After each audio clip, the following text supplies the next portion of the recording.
Hi everyone, myself Chirag Chauhan. Welcome to Nand Classes.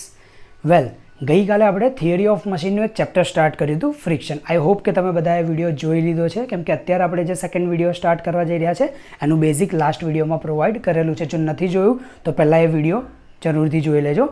એનું link તમને ડિસ્ક્રિપ્શનમાં મળી જશે. ઠીક છે? ઓકે, આજના ટોપિકની વાત કરીએ તો ટાઇટલ છે લિમિટિંગ ફ્રિક્શન અથવા તો લિમિટિંગ ફ્રિક્શન ફોર્સ. તમે કંઈ પણ કન્સિડર કરી શકો છો.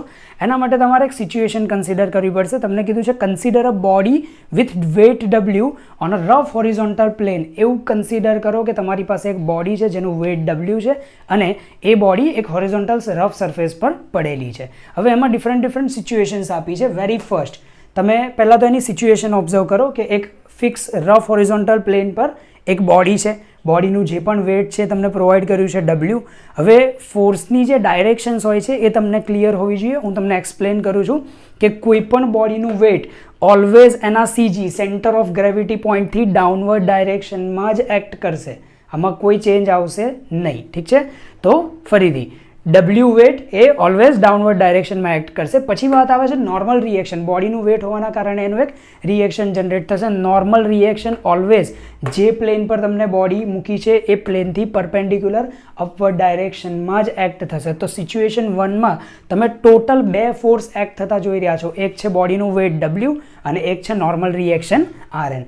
આવી સિચ્યુએશનમાં તમે જો ઓબ્ઝર્વ કરશો તો તમને ખબર પડશે કે બોડી કોઈ જ મોશન નહીં કરે. કેમ? આ ટાઈપની સિચ્યુએશનમાં બોડી ઇક્વિલિબ્રિયમ કન્ડિશનમાં રહેશે. ઇક્વિલિબ્રિયમ કન્ડિશન મતલબ સમતોલનમાં, કોઈ મોશન થશે નહીં. ઠીક છે? તો આના થોડા કન્ક્લુઝન્સ, એટલા માટે આપણે ટાઇટલ રાખ્યું છે નો એફર્ટ અપ્લાઇડ. આમાં આપણે કોઈ એક્સ્ટ્રા એફર્ટ એને મૂવ કરવા માટે અપ્લાય કરતા નથી. તો અહીંયા કન્ડિશન તમને મળી જાય છે P = 0. P આપણે એફર્ટ કન્સિડર કરીએ છીએ. જો એફર્ટ તમે 0 મતલબ કે નથી અપ્લાય કરતા તો ઇક્વિલિબ્રિયમ કન્ડિશન તમને બોડીની મળશે, મતલબ કે નો મોશન કન્ડિશન છે. અહીંયા બોડીની કોઈ જ મોશન થશે નહીં. આ સ્ટેપ 1 હતું. હવે સ્ટેપ 1માં માઇનોર ચેન્જીસ કરીએ. સ્ટેપ 2 તમને કીધું છે small effort P applied. Suppose મારે આ બોડીને સેમ પ્લેન પર, અત્યારે સિચ્યુએશન સેમ છે, એ જ સરફેસ છે, એ જ વેટની બોડી પડી છે, આપણે એના પર માઇનોર ચેન્જીસ કરી રહ્યા છે. તો સેકન્ડ ટાસ્કમાં તમને કીધું છે કે જો મારે બોડીને રાઇટ સાઈડ પર મૂવ કરવી હોય તો તમારે એક સ્મોલ એફર્ટ પ્રોવાઈડ કરવાનો છે. સ્મોલ એફર્ટને આપણે કન્સિડર કરીએ છીએ P.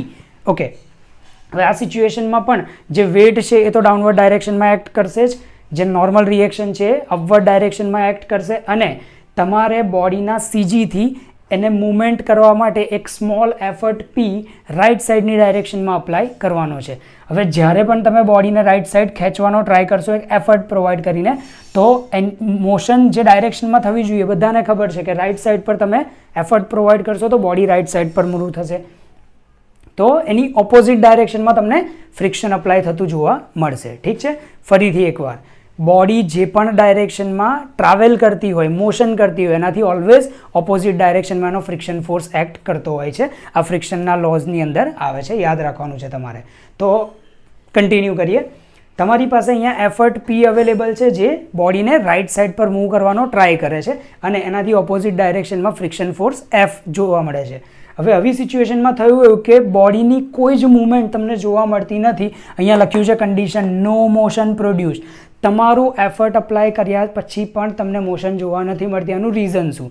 તો રીઝન છે કે તમે જેટલો પણ એફર્ટ પ્રોવાઈડ કર્યો હતો P એ ફ્રિક્શન ફોર્સ Fની મેગ્નિટ્યુડ જેટલો જ હતો. બીજી રીતે કહીએ તો એવું કહી શકાય કે અહીંયા ફોર્સનો એટલે કે એફર્ટનો મેગ્નિટ્યુડ અને ફ્રિક્શન ફોર્સનો મેગ્નિટ્યુડ બંને કેવા રહે છે? સેમ જ રહે છે.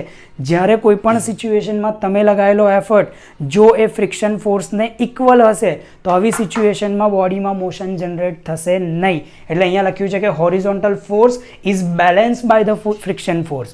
અહીંયા તમે જે પણ હોરિઝોન્ટલ એફર્ટ લગાવ્યો છે, ફોર્સ લગાવ્યો છે, એ શું થાય છે? ફ્રિક્શન ફોર્સથી બેલેન્સ થઈ જાય છે. તો મતલબ ના P એક્ટ કરે છે ના F એક્ટ કરે છે, બંનેના મેગ્નિટ્યુડ સેમ છે, તો બોડીને મોશન મળતી નથી. એટલે આ સિચ્યુએશનને આપણે લખીએ છીએ નો મોશન પ્રોડ્યુસ. અહીંયા કોઈ મોશન તમને જોવા મળતી નથી. હજુ પણ તમારું વર્ક નથી થયું. તમારું ટાર્ગેટ છે બોડીને મૂવ કરવાનું. ઠીક છે? ઓકે, નેક્સ્ટ ટાસ્ક જોઈએ. એમાં ટાઇટલ છે એફર્ટ P ઇન્ક્રીઝડ. તમે લાસ્ટ કેસમાં જે પણ એફર્ટ અપ્લાય કર્યો હતો એ એફર્ટની અંદર થોડું ઇન્ક્રીમેન્ટ લાવવાનું છે, એ ફોર્સનો મેગ્નિટ્યુડ તમારે ઇન્ક્રીઝ કરવાનો છે. તો આવી સિચ્યુએશનમાં અગેન કેટલા ફોર્સ એક્ટ કરે છે પહેલાં આપણે જોઈએ. બોડીનું જે મેઇન વેટ છે ડાઉનવર્ડ ડાયરેક્શનમાં એક્ટ કરશે, એનું જે નોર્મલ રિએક્શન છે પ્લેનથી પરપેન્ડિક્યુલર અપવર્ડ ડાયરેક્શનમાં એક્ટ કરશે. રાઇટ સાઇડની ડાયરેક્શનમાં તમે એફર્ટ પીને થોડો ઇન્ક્રીઝ કરીને અપ્લાય કરો છો from the CG of the body, તો ઓપોઝિટ ડાયરેક્શનમાં ફ્રિક્શન ફોર્સ એક્ટ કરશે. આ સિચ્યુએશનમાં તમે જોયું કે બોડી એની પોઝિશન પરથી મૂવમેન્ટ સ્ટાર્ટ કરી દે છે, મોશન સ્ટાર્ટ કરી દે છે. આનું શું રીઝન છે, કેમ અહીંયા મોશન સ્ટાર્ટ થઈ ગઈ? તો કન્ડિશન છે કે અહીંયા તમારી પાસે એફર્ટ પી એ ફ્રિક્શન ફોર્સ એફની કમ્પેરિઝનમાં હતો, સેમ મેગ્નિટ્યુડનો હતો. જ્યારે અહીંયા પીની વેલ્યુ એફ કરતાં ઇન્ક્રીઝ થઈ જાય છે, મતલબ કન્ડિશન વાઇઝ જો કહીએ તો P is greater than F. તમે અપ્લાય કરેલો એફર્ટ એ ફ્રિક્શન ફોર્સ એફ કરતાં કેવો છે? વધારે છે. અને પ્રેક્ટિકલી તમારે યાદ રાખવાનું છે કે જ્યારે પણ કોઈ પણ બોડી પર તમે જે એફર્ટ અપ્લાય કરો છો એ જો ફ્રિક્શન ફોર્સ કરતાં વધશે તો જ એ બોડીને મૂવ કરી શકશે, બાકી બોડી મૂવમેન્ટ કરશે નહીં. એટલે લખ્યું છે કે horizontal force is higher than the friction force. જ્યારે હોરિઝોન્ટલ ફોર્સ અથવા તો એફર્ટ એ ફ્રિક્શન ફોર્સ કરતાં હાયર હશે ત્યારે તમને મોશન પ્રોડ્યુસ થયેલી જોવા મળશે. આપણે અહીંયા કીવર્ડ લખેલો છે મોશન પ્રોડ્યુસ. એટલે જ્યારે તમારી પાસે પી એટલે કે એફર્ટ ફ્રિક્શન ફોર્સ કરતાં વધારે અવેલેબલ હશે ત્યારે બોડી મોશન કરશે. ફરીથી એકવાર આપણે રિપીટ કરી લઈએ. ફર્સ્ટ કન્ડિશનમાં તમને કીધું હતું કે એફર્ટ અપ્લાય નથી થતો તો મોશન પ્રોડ્યુસ થશે નહીં, બોડી ઇક્વિલિબ્રિયમ કન્ડિશનમાં રહેશે. સેકન્ડ ટાસ્કમાં તમે એફર્ટ અપ્લાય કરવાનો ટ્રાય કર્યો પણ એની અંદર શું થયું કે ફ્રિક્શન ફોર્સનો મેગ્નિટ્યુડ અને એફર્ટનો મેગ્નિટ્યુડ બંને સેમ થઈ ગયા. એફર્ટની અમાઉન્ટ નાની હતી એટલા માટે હોરિઝોન્ટલ ફોર્સ એ શું કરે છે? ફ્રિક્શન ફોર્સથી બેલેન્સ થઈ જાય છે અને તમને કોઈ મોશન પ્રોડ્યુસ થતી જોવા મળતી નથી.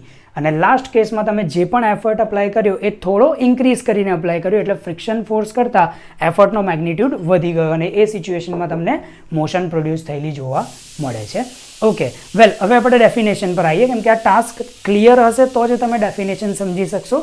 કેમ કે લિમિટિંગ ફ્રિક્શનની ડેફિનેશન તમને કહે છે કે maximum value of friction force which is just overcome by the external force and cause the body just to move is known as a limiting friction or limiting friction force. તમને કહે છે કે જ્યારે કોઈ પણ મેક્સિમમ વેલ્યુ તમે ફ્રિક્શનની maximum value calculate કરી શકો છો કોઈ પણ સિચ્યુએશનમાં. હવે તમે જે બી ફોર્સ પ્રોવાઈડ કરો છો એ ફોર્સથી તમારા ફ્રિક્શનની વેલ્યુ ઓવરકમ થઈ જશે તો તમે એ ફોર્સ જેના પર બોડી મૂવ થવાનું સ્ટાર્ટ કરી દે છે. ફરીથી તમે કોઈ પણ બોડી પર આપેલા એફર્ટનો મેગ્નિટ્યુડ જેવો ફ્રિક્શન ફોર્સના મેગ્નિટ્યુડને ઓવરકમ કરશે અને બોડી મૂવ થવાનું સ્ટાર્ટ કરે છે, આવા ફોર્સને તમે લિમિટિંગ ફ્રિક્શન ફોર્સ અથવા તો લિમિટિંગ ફ્રિક્શન કન્સિડર કરી શકો. નેક્સ્ટ ટોપિક છે લિમિટિંગ એંગલ ઓફ ફ્રિક્શન. આનું કનેક્શન આપણા પ્રીવિયસ ટોપિક સાથે જ છે. તમે જોશો સેમ ફિગર પર આપણે વર્ક કરી રહ્યા છે. તમને કીધું છે કે consider a body of weight W resting on a rough horizontal plane. એક રફ હોરિઝોન્ટલ પ્લેન પર ડબલ્યુ વેટની બોડી ઓલરેડી રેસ્ટ કરી રહી છે અને એના પર તમે કેટલા ફોર્સિસ એક્ટ કરતા જોઈ રહ્યા છો. એક, બોડીનું જે વેટ હશે ડાઉનવર્ડ ડાયરેક્શનમાં એક્ટ કરશે, એ વેટનું નોર્મલ રિએક્શન એનાથી ઓપોઝિટ ડાયરેક્શનમાં જોવા મળશે. ઠીક છે, ડબલ્યુ અને આર એન મેગ્નિટ્યુડ વાઇઝ બંને સેમ હશે અને ડાયરેક્શનમાં ઓપોઝિટ હશે, યાદ રાખજો. રાઇટ સાઇડ પર તમે એફર્ટ પ્રોવાઈડ કરશો તો બોડીની મોશન રાઇટ સાઇડ પર થશે, તો જે ડાયરેક્શનમાં મોશન થાય એની ઓપોઝિટ ડાયરેક્શનમાં શું પ્રોડ્યુસ થશે? ફ્રિક્શન ફોર્સ પ્રોડ્યુસ થશે. તો આર એન, ડબલ્યુ, પી અને એફ આ ચારે ચાર તમને ખ્યાલ છે શું છે, આપણે લાસ્ટ ટોપિકમાં પણ એને ડિસ્કસ કર્યું. અને લાસ્ટ ટોપિકમાં એ પણ ખબર પડી કે જો કોઈ પણ બોડીને તમારે મૂવમેન્ટ કરાવી છે, મતલબ મોશન પ્રોવાઈડ કરવી છે, તો તમે જે પણ એફર્ટ પ્રોવાઈડ કરો છો, જે એક્સટર્નલ ફોર્સ કહીએ છીએ આપણે, એ એક્સટર્નલ ફોર્સ ફ્રિક્શન ફોર્સ જેટલો અથવા તો એનાથી વધારે પ્રોવાઈડ કરવો જરૂરી છે. તો એ જ ટોપિક આપણે ફરીથી ડિસ્કસ કરીએ કે વી know that the horizontal force પી, આની વાત ચાલે છે, will move the body when its magnitude will be equal or more than the friction force. જે પણ ફ્રિક્શન ફોર્સ પ્રોડ્યુસ થાય છે તમારે એફર્ટ એટલે કે એક્સટર્નલ લોડ એટલો અથવા તો મતલબ ફ્રિક્શન ફોર્સ જેટલો અથવા તો એનાથી વધારે પ્રોવાઈડ કરવો પડશે. હવે બીજો એક ક્વેશ્ચન એવો છે કે બોડી જ્યારે હોરિઝોન્ટલ પ્લેન પર પડી છે તો ફ્રિક્શન ફોર્સ કેટલો જનરેટ થાય છે? તો ફ્રિક્શન ફોર્સનો મેગ્નિટ્યુડ જોઈએ તો તમને ફોર્મ્યુલા ખબર હોવી જોઈએ. તો એના માટે છે the magnitude of friction force is F is equals to mu into W, અથવા તો તમે એને લખી શકો છો F is equals to mu into R N. પણ હમણાં જ આપણે જોયું કે નોર્મલ રિએક્શન એ ડબલ્યુના મેગ્નિટ્યુડ જેટલું જ હશે, એટલે તમે ડબલ્યુ લખો છો કે આર એન લખો છો બંને સેમ છે. ફરીથી સમજાવું છું, કોઈ પણ બોડી જે સરફેસ પર પડી છે તો એ બોડી અને સરફેસ વચ્ચે પ્રોડ્યુસ થતું જે પણ ફ્રિક્શન છે ઠીક છે, આની વાત ચાલે છે. આ ફ્રિક્શન કેટલું હશે તો ટોટલ 2 ફેક્ટર પર મેટર કરે છે એનો મેગ્નિટ્યુડ. એક, બંને સરફેસ વચ્ચે ફ્રિક્શન કોએફિશિયન્ટ કેટલો છે, mu is a friction coefficient. આ બંને સરફેસની જે રફનેસ હશે એના પર ડિપેન્ડ કરે છે કે અહીંયા એનો મ્યુ કેટલો હોય છે. ઠીક છે, તો બોડી અને સરફેસ બંનેના ફ્રિક્શન કોએફિશિયન્ટ અહીંયા મળશે. અને બીજું તમને પ્રોવાઈડ કરેલું છે ડબલ્યુ, કે કેટલો લોડ છે, લોડનો મેગ્નિટ્યુડ ચેન્જ થશે તો ફ્રિક્શનના મેગ્નિટ્યુડમાં પણ ફરક આવતો હોય છે. એટલે કોઈ પણ બે બોડી વચ્ચે ફ્રિક્શન ફોર્સ કેટલો હશે એ બે ટોપિક પર ડિપેન્ડ કરે છે. એક છે મ્યુ અને એક છે ડબલ્યુ. જો તમારે ડબલ્યુ ના લખવું હોય તો તમે આરએન પણ લખી શકો છો. એટલે આપણે એને F is equals to mu into RN પણ લખી શકીએ છીએ. ક્લિયર? એના પછી તમને ડિટેલ્સ પ્રોવાઈડ કરી છે કે where F is friction force, mu is coefficient of friction, W is weight of the body and RN is normal reaction. W RN બંને મેગ્નિટ્યુડમાં સેમ હશે, યાદ રાખવાનું છે તમારે. આટલું ક્લિયર છે, આપણે લાસ્ટ ટોપિકમાં ડિસ્કસ કર્યું હતું. નેક્સ્ટ તમને કીધું છે કે in the limiting case. What is limiting case? Limiting case એટલે શું?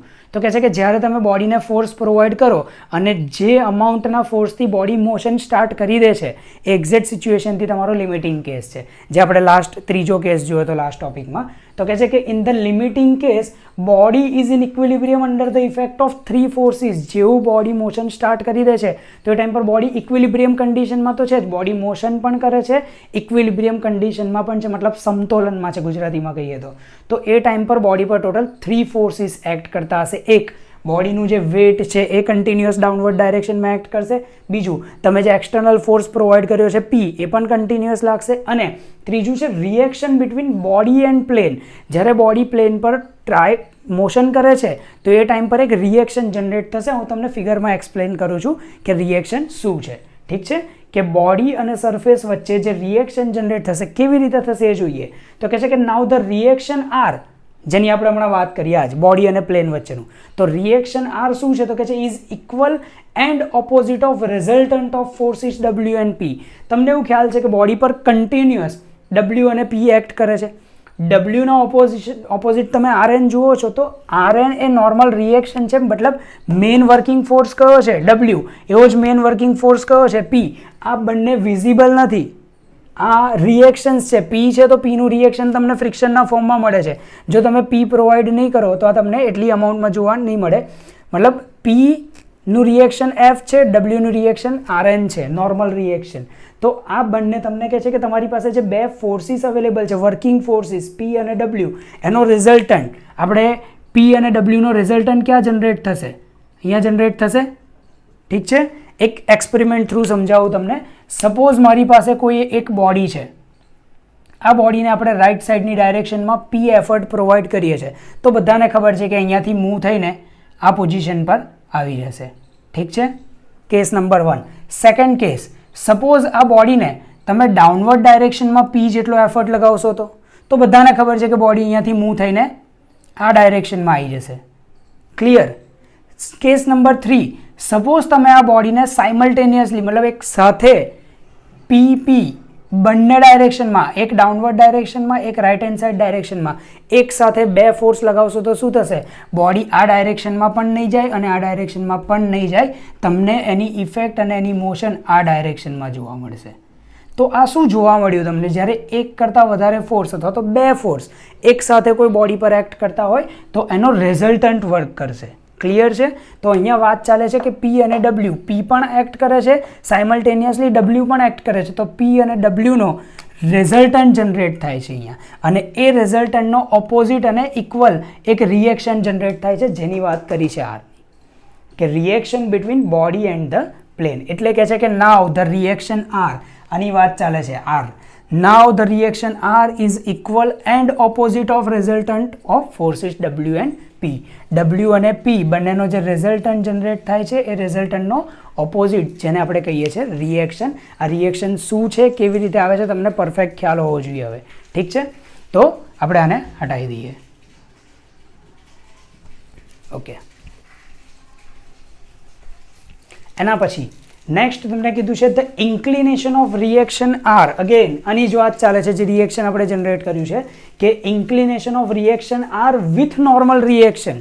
તમને ફિગરમાં જે આર જોવા મળે છે અને નોર્મલ રિએક્શન જોવા મળે છે એ બંને વચ્ચેનું ઇન્ક્લિનેશન એંગલનું મેઝરમેન્ટ જેને આપણે ડિનોટ કરીએ છીએ ફાઈથી, તો એ જ આપણા માટે લિમિટિંગ ફ્રિક્શન એંગલ કહેવાય છે. ફરીથી એકવાર, the inclination of reaction are at an angle phi, reaction with angle phi with normal reaction is known as limiting friction angle. એટલે તમારી પાસે જે પણ રિએક્શન અવેલેબલ છે એ રિએક્શનનું નોર્મલ રિએક્શન સાથે જે એંગલ જનરેટ થાય છે phi, એને આપણે કહીએ છીએ limiting angle of friction. Clear છે?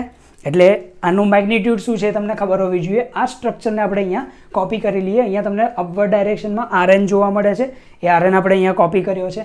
એ જ રીતે અહીંયા રિએક્શન જોવા મળે છે, તો રિએક્શનને કોપી કરેલું છે. આરએન અને રિએક્શન વચ્ચે જે એંગલ જનરેટ થશે એ હશે phi. ઠીક છે? અને બોડી પર સેન્ટરથી લેફ્ટ સાઈડની ડાયરેક્શનમાં કયો ફોર્સ લાગે છે? F. તો અહીંયાથી આ જે કનેક્શન હશે અહીંયાથી આ મતલબ લેફ્ટ સાઈડની ડાયરેક્શનમાં જે ફોર્સ છે કોણ છે? ફ્રિક્શન ફોર્સ F છે. હવે આ એંગલ છે phi, તો લિમિટિંગ ફ્રિક્શન એંગલ હોય કેટલો? સપોઝ તમારે મેગ્નિટ્યુડ જનરેટ કરવો છે તો આપણે અહીંયાથી ફેક્ટર લઈશું tan phi. tan phi નો ફોર્મ્યુલા છે opposite side divide by adjacent side. ગુજરાતીમાં કહીએ તો સામેની બાજુ ડિવાઈડ બાય પાસેની બાજુ. અહીંયા લખેલું છે tan phi is equals to opposite side divide by adjacent side. હવે તમે અહીંયા જો એંગલ કન્સિડર કરો છો તો ઓપોઝિટ સાઈડ કોણ છે? ફ્રિક્શન. આ એંગલની ઓપોઝિટ સાઈડ કોણ છે? Friction F. તો આપણે અહીંયા ઓપોઝિટ સાઈડની વેલ્યુ લખી દીધી છે F. એ જ રીતે એંગલ જો અહીંયા હોય તો એડજસન્ટ સાઈડ કોણ હશે? Rn. તો આપણે અહીંયા લખ્યું છે એડજસન્ટ સાઈડની વેલ્યુ Rn. હવે બધાને ખબર છે કે F અપોન Rn, તો F નો મેગ્નિટ્યુડ કેટલો છે? Mu into Rn. આપણે અહીંયા જ ડિસ્કસ કર્યું હતું કે F ની વેલ્યુ છે મ્યુ ઇન્ટુ Rn. તો શું તમે F ની જગ્યા પર મ્યુ ઇન્ટુ Rn લખી શકો છો? એ જ રીતે Rn છે તો Rn તો એઝ ઇટ ઇઝ રહેશે જ. તો આ વેલ્યુ પુટઅપ કર્યા પછી tan phi is equals to mu Rn upon Rn માંથી Rn કેન્સલ થઈ જશે અને એ Rn કેન્સલ થઈ જશે તો બચશે તમારી પાસે મ્યુ, જેને આપણે ફ્રિક્શન કોફિશિયન્ટ કહીએ છીએ બંને સરફેસ, બોડી અને સરફેસ વચ્ચેનો. તો ફાઇનલી તમારી પાસે tan phi ની વેલ્યુ કેટલી આવે છે? મ્યુ આવે છે. તો આ તમારો લિમિટિંગ એંગલ ઓફ ફ્રિક્શન જે તમને પ્રોવાઈડ કરે છે tan phi is equals to મ્યુની ઇક્વેશન. આ જ ઇક્વેશન આગળ ઘણા બધા ડેરિવેશનમાં સ્ટાર્ટિંગ માટે યુઝ થશે. તો આ ડેરિવેશન મતલબ આ ક્યાંથી આવે છે તમને બહુ પરફેક્ટ ક્લિયર હોવું જોઈએ.